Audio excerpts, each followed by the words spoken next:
Life works like a game in which your words and thoughts are invisible forces and precise commands that the universe executes without questioning.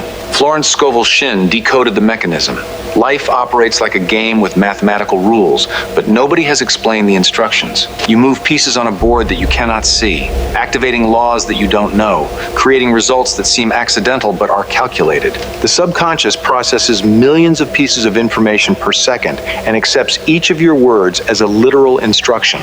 When you say any variation of "I can't," it reorganizes your perception to prove that you are right. The disturbing part is discovering that you have been repeating the same commands for decades, inherited from your parents, reinforced by the culture, and accepted as reality. 3 laws govern this game. Your words create vibrations that shape matter, you magnetize what you genuinely expect, and resistance strengthens what you fight against. Everyone is playing. The difference is that some know the rules, and you probably don't.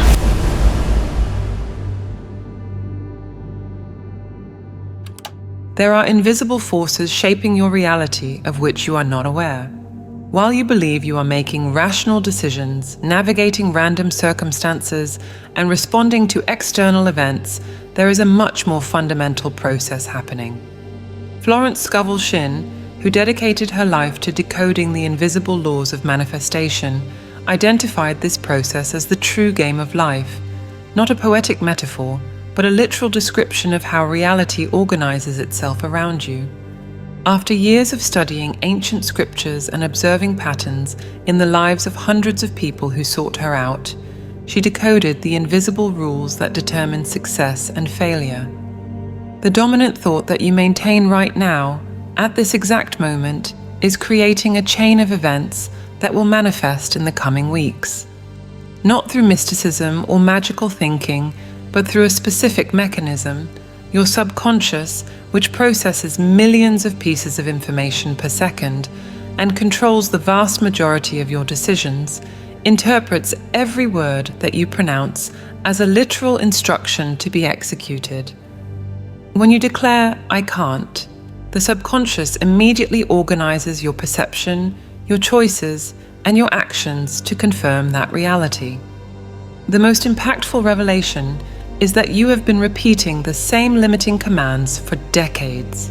The phrases that your parents said, the beliefs that you absorbed in childhood, the conclusions that you drew from past experiences, all have become active programming that determines which opportunities you can see, which risks you feel capable of taking, and which people you attract into your life. Florence demonstrated that 3 fundamental laws govern this game. The first establishes that your words create vibrations that reorganize the matter around you. The second determines that you magnetize experiences identical to your genuine expectation, not to your superficial desire. The third reveals that resisting any situation strengthens it, while non-resistance dissolves it.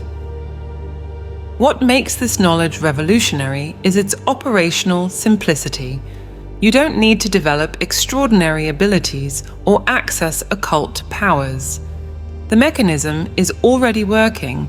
You have just been using it unconsciously, creating by accident instead of by design. The fundamental question is, now that you know you are playing, will you continue moving the pieces blindly? Most people experience life as a chaotic sequence of events over which they have little control. They wake up, react to circumstances, fight against obstacles, celebrate occasional victories, and lament frequent defeats. Florence Scovel Shinn discovered that this perception is completely inverted. Life doesn't happen to you, it happens through you, obeying precise rules that operate whether you know them or not. The first principle of this game establishes that every thought maintained with consistency transforms into physical reality. Not eventually, not maybe, always. When you sustain the idea of scarcity for long enough, it materializes in overdue bills, missed opportunities, and relationships that drain resources. When you cultivate thoughts of abundance with the same consistency, money finds unexpected paths to you. The mechanism is as neutral and precise as gravity. Florence observed that rich people think differently from poor people before they become rich. They maintain mental images of prosperity while still living in a state of scarcity.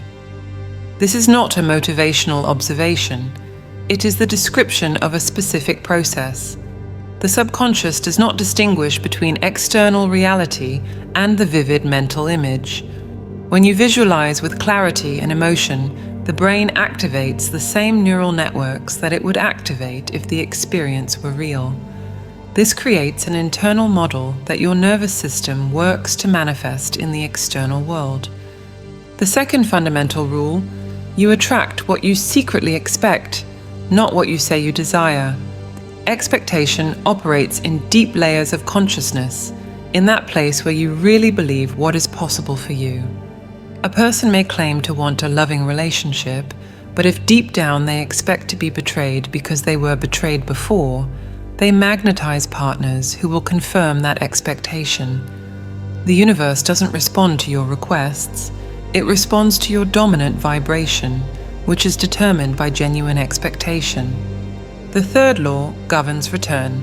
Every action, word, and thought that you emit returns multiplied, not as punishment or reward, but as a natural echo in the field of consciousness. When you judge someone as dishonest, you activate the frequency of dishonesty in your own field, attracting dishonest people. When you genuinely celebrate another's success, you tune into the frequency of success and begin to attract similar opportunities. Why do most people not know these rules if they operate constantly?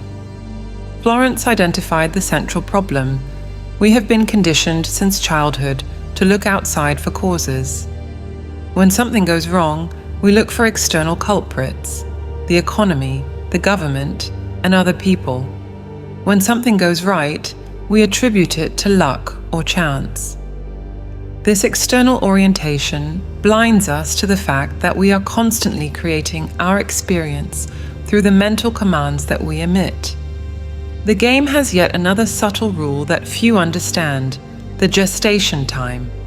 Between the thought and its manifestation, there exists an invisible incubation period.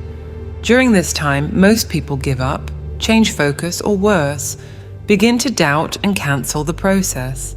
It's like planting a seed and digging it up every day to see if it's growing.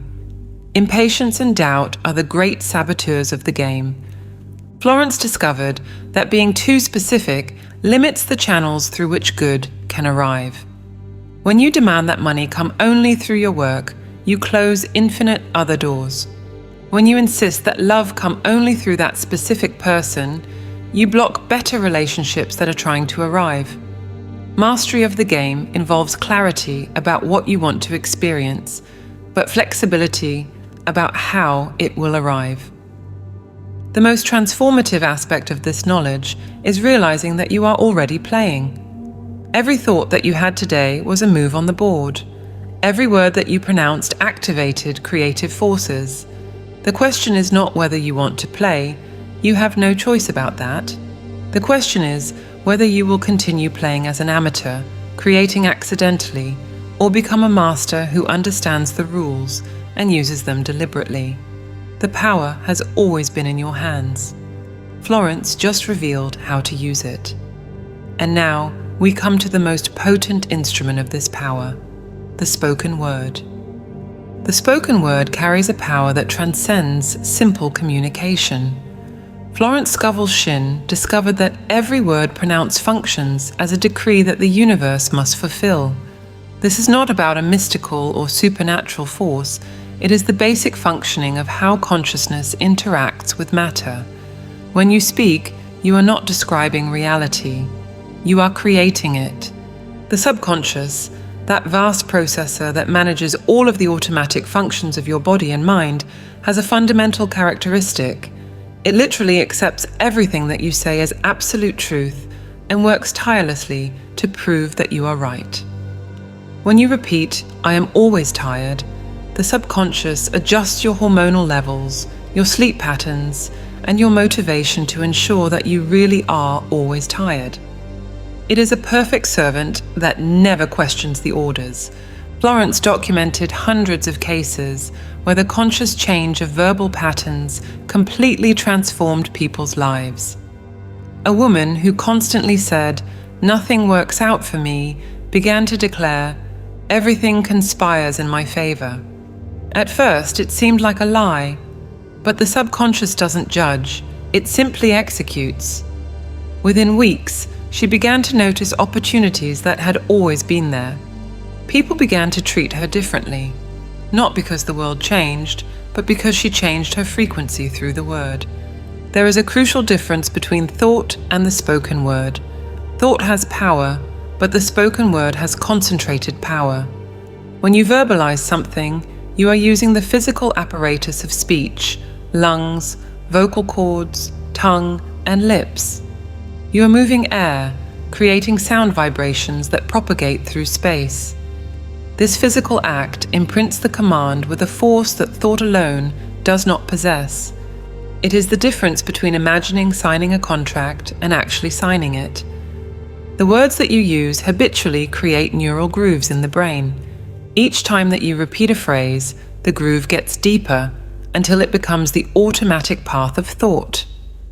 "I can't afford this" becomes a neural highway where your thoughts run automatically whenever you see something that you want. To create a new reality, you need to build new highways through new words, repeated until they become the dominant path. Florence emphasized the importance of the emotion behind the word. Empty words, repeated mechanically, have little effect. But words charged with genuine feeling become irresistible commands for the subconscious.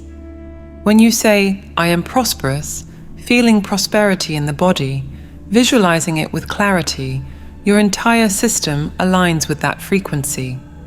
Emotion is the fuel that propels the word to manifestation. The problem that most face is constant contradiction. They spend 5 minutes affirming abundance and 5 hours complaining about scarcity. The subconscious becomes confused, receiving contradictory commands, and usually obeys the most repeated and emotionally charged command, which tends to be the negative one, because fear and worry are intense emotions that we experience frequently. Language creates perceptual filters.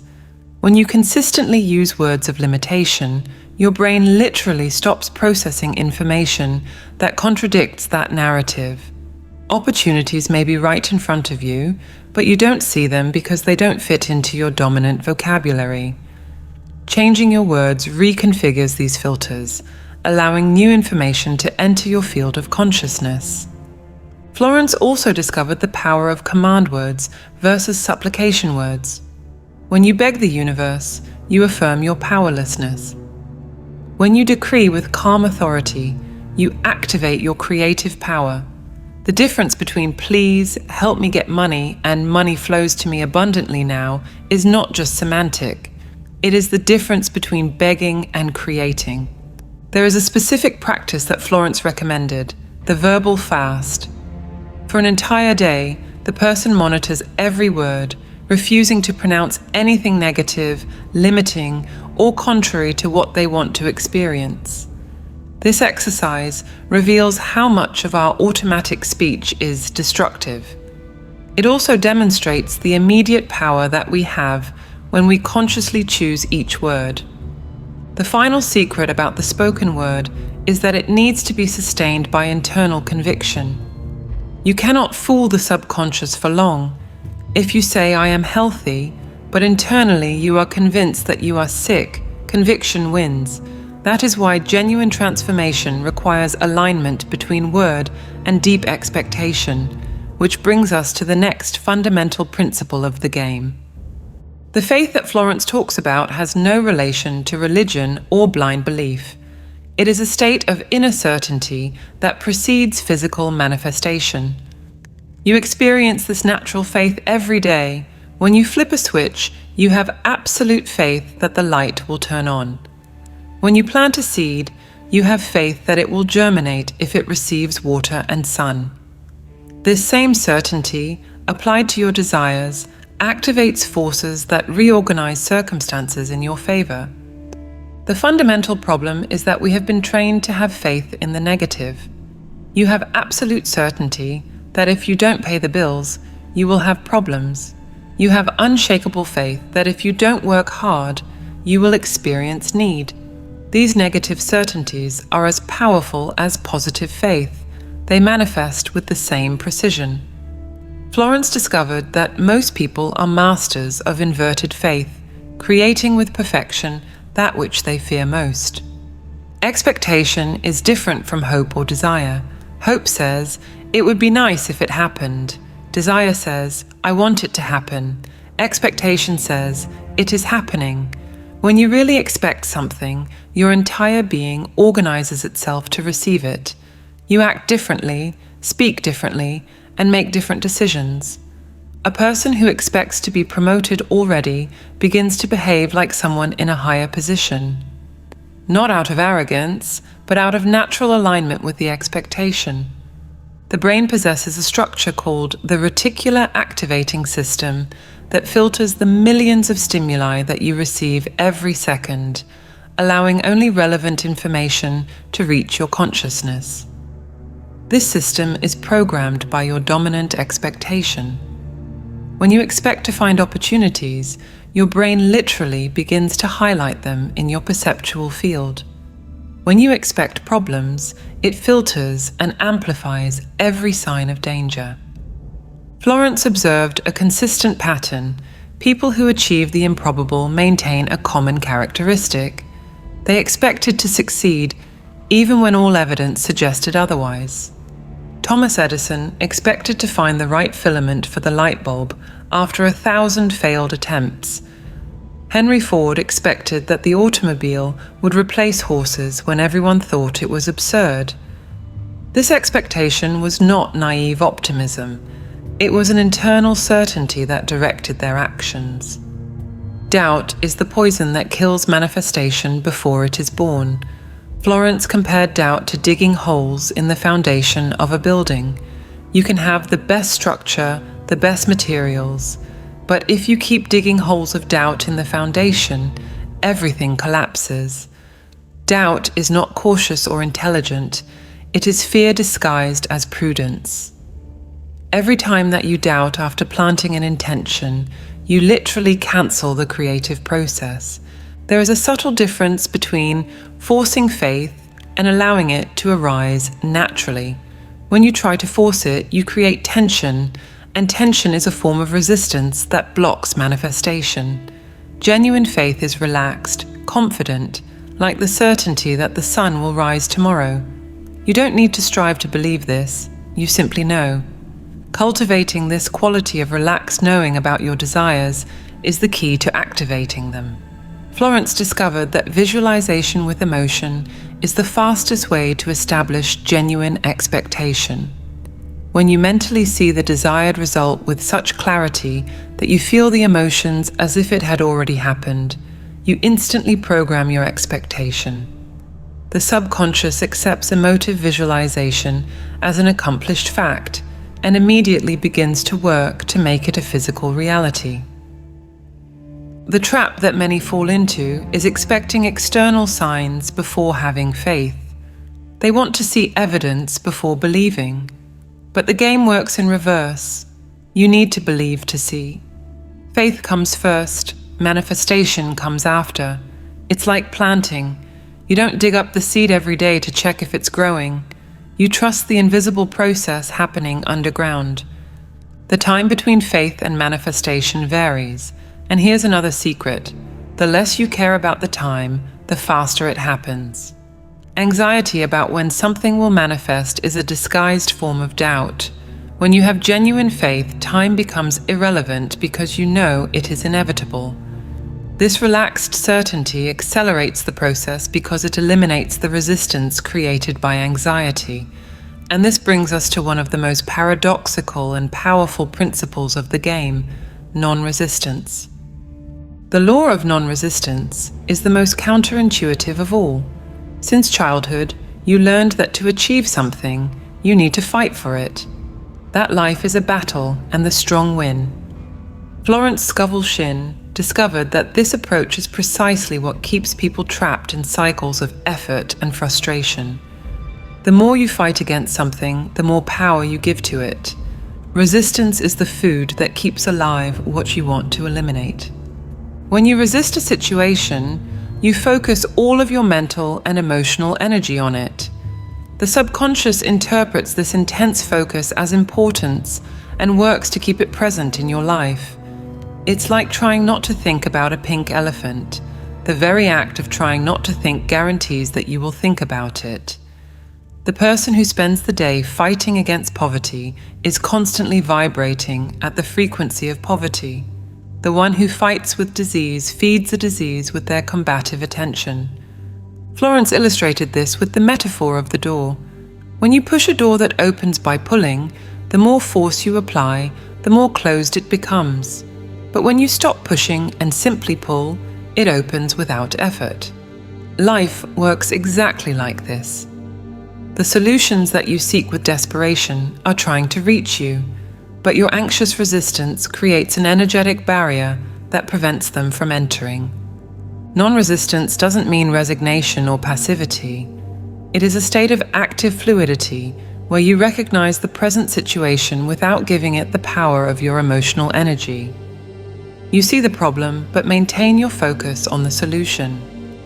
It is the difference between the swimmer who fights against the current and exhausts themselves and the one who uses the force of the water to their advantage to reach where they desire. The principle operates through a specific psychological law. That which you concentrate on expands. When you resist what you don't want, you are concentrated exactly on that. Your brain doesn't process negatives, it processes images. I don't want debt creates the mental image of debt. I live in prosperity creates the image of abundance. The first keeps you stuck, the second releases possibilities. Florence discovered that gratitude is the most powerful way to practice non-resistance. When you give thanks for a difficult situation, you instantly change your relationship with it. It ceases to be your enemy and becomes your teacher. This shift in perspective dissolves the resistance and allows the situation to transform. Being grateful is not pretending that everything is fine. It is recognizing that within each challenge, there exists an equivalent opportunity waiting to be discovered. There is a phenomenon that Florence called victorious surrender. The moment that you genuinely give up fighting and accept what is, something magical happens. The situation begins to transform. People report that it was when they stopped desperately chasing a relationship that love appeared. It was when they accepted the current financial situation that unexpected opportunities arose.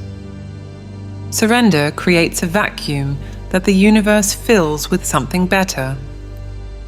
Fear is the fuel of resistance. You resist because you are afraid of what will happen if you don't resist. But fear is always about something that hasn't happened yet, a mental projection based on past experiences or negative imagination. When you stop resisting, you discover that what you feared rarely happens, and when it does happen, it is never as terrible as the anticipated resistance. Florence taught a specific technique. When confronted with something undesirable, say mentally or out loud, "This has no power over me. Only good exists in my life."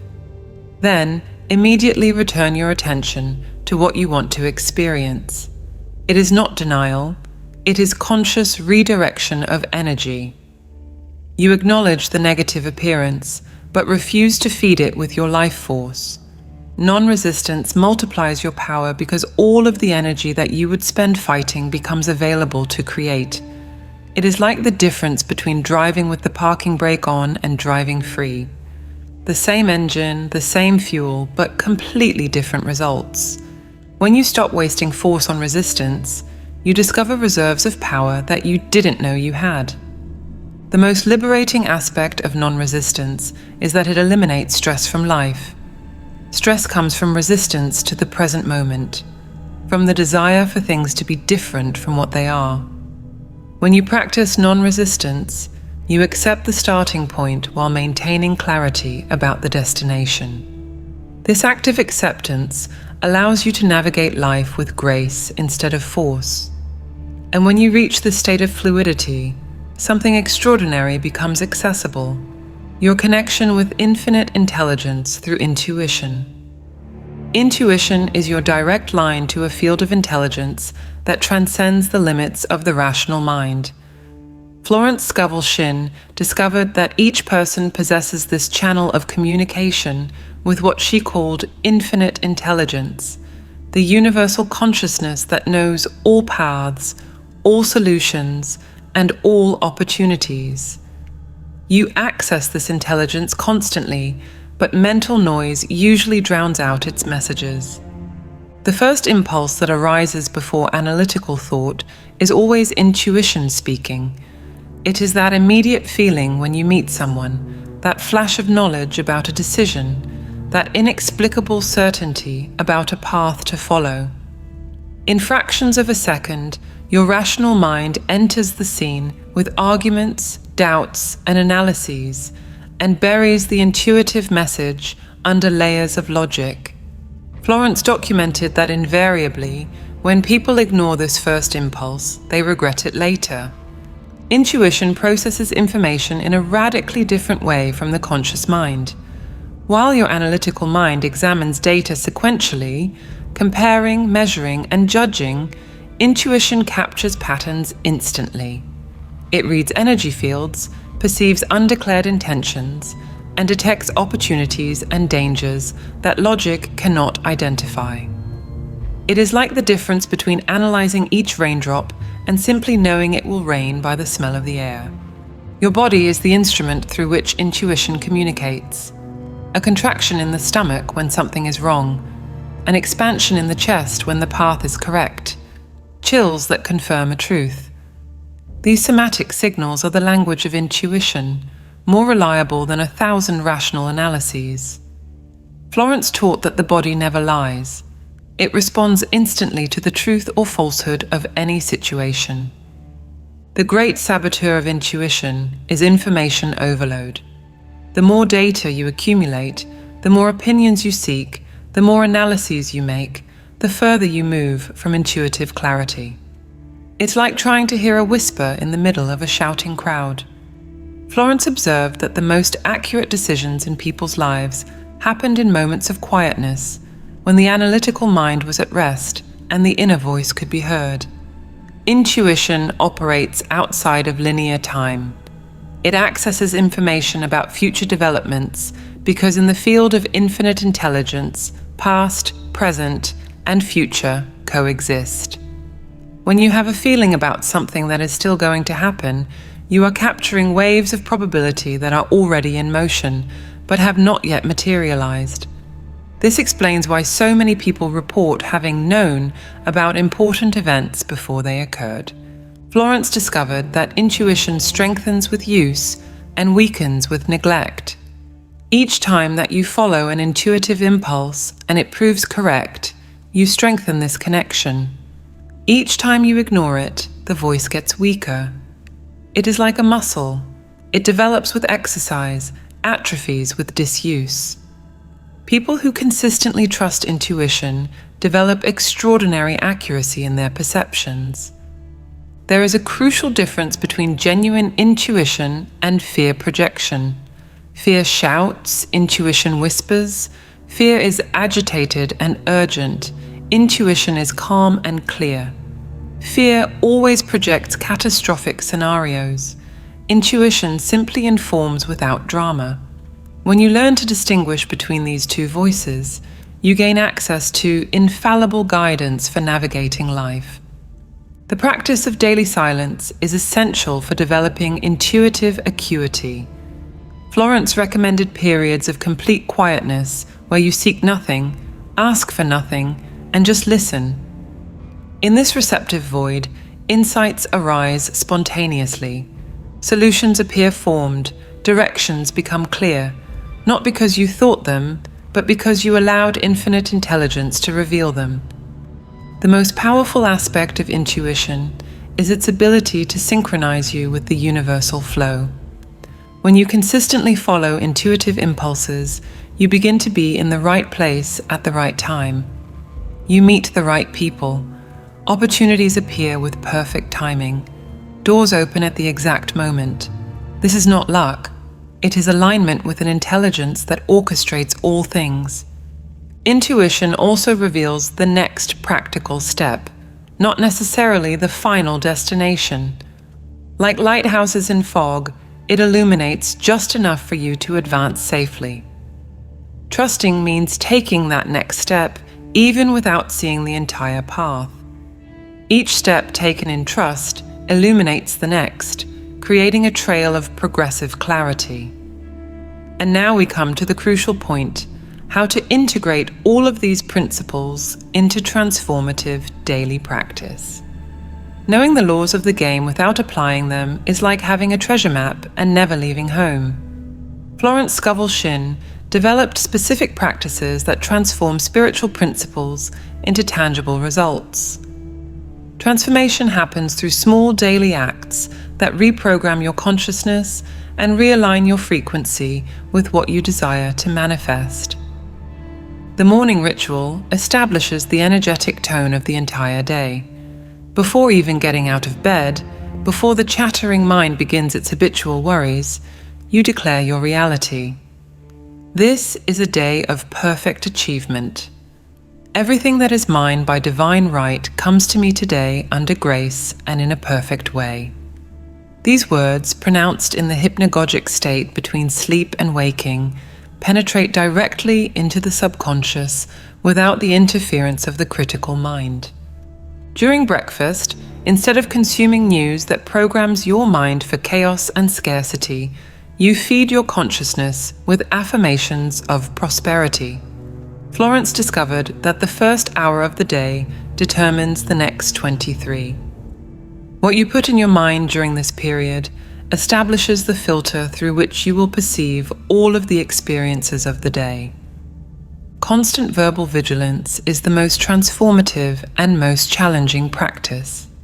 Each time that you begin a negative sentence, you stop in the middle and reframe. I don't have money for becomes I am directing my resources to other priorities now. I am sick becomes my body is rebalancing itself. It is not pretending. It is conscious redirection of creative energy. At first, you will catch yourself dozens of times a day creating realities that you don't want through careless words. When a challenge arises, Florence taught the technique of instant transmutation. Instead of resisting or complaining, you immediately ask, "What is the gift hidden in this situation?"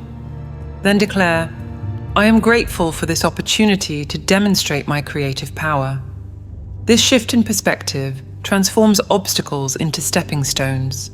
The unexpected bill becomes an opportunity to activate prosperity. The conflict in the relationship becomes a chance to practice unconditional love. The practice of nightly visualization is when you plant the seeds of tomorrow. Lying in bed, you relive the day as you would have liked it to be. Not with regret for what was, but reprogramming your cellular memory with the ideal version. Then visualize tomorrow already accomplished. See yourself living exactly as you desire, feel the emotions of that reality, and give thanks as if it had already happened. The subconscious doesn't distinguish between this vivid visualization and real memories, beginning to create physical correspondences. Florence emphasized the power of metaphysical tithing, not just money, but consistently giving of what you want to receive. Want more love? Demonstrate unconditional love. Want recognition? Genuinely recognize others. Want prosperity? Be generous with what you have, even if it seems little. This act of giving creates a vacuum that the universe must fill multiplied. It is law, not charity. The treatment technique is applied to specific situations. You take a problematic situation and apply spiritual truth until it dissolves in your consciousness. This appearance of disease is unreal. Only perfect health exists in the realm of truth. I choose to see only perfection. You repeat until you feel an internal shift, a relief, a certainty. When it changes in consciousness, it changes in the physical. Periodic mental fasting cleans toxic thought patterns. For an entire day, you refuse to entertain any thought of criticism, judgment, worry, or limitation. When they arise, and they will arise constantly, you simply say, I cancel this thought and replace it with love. At the end of the day, you realize how much mental garbage you normally cultivate and how it is possible to live without it. The practice of deliberate expectation involves living as if your desires were already realized.